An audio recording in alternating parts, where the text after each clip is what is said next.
from a Utah woman who survived a brutal kidnapping and rape. It's a very sensitive story of this young woman's ordeal, but as ABC4's Randall Carlisle shows us, it's also a story of survival.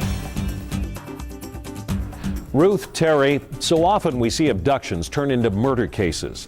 Well, tonight you'll hear from a woman who was able to convince her abductor to spare her life, and what she has to say could help save others.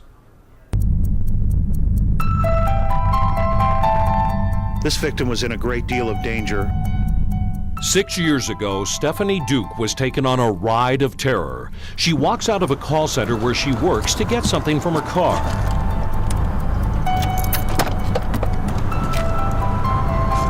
I turned and I was still sitting and he was standing right there. Then he lifted his shirt and showed me that he had a gun. Abducted in broad daylight by 21-year-old ex-con Travis Wood.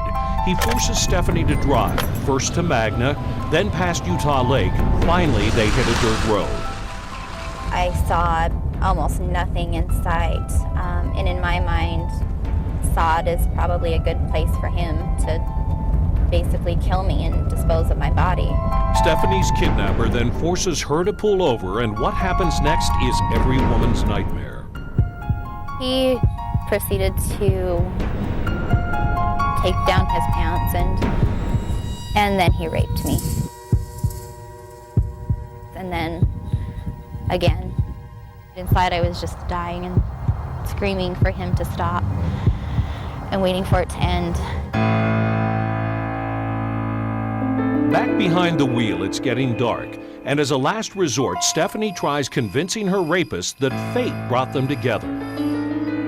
I figured that if he saw me as someone that wasn't a threat to him, saw me as someone that wasn't going to be his victim, that maybe he would also see me as someone he didn't need to kill.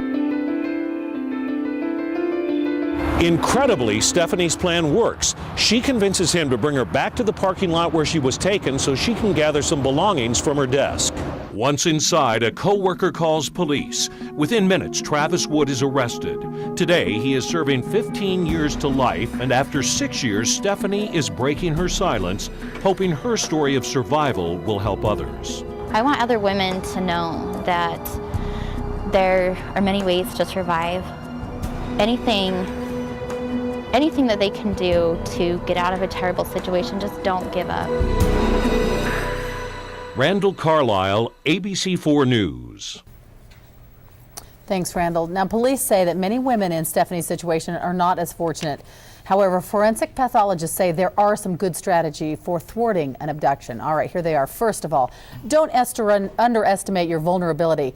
Always beware of your surroundings. Second, do whatever possible to avoid getting into any vehicle. The moment you get into a car, your chances of survival dwindle. And finally, stay calm, they say, and talk about yourself if appropriate. The more your abductor sees you as a person rather than a disposable victim, the better your chances of survival, as in Stephanie's case.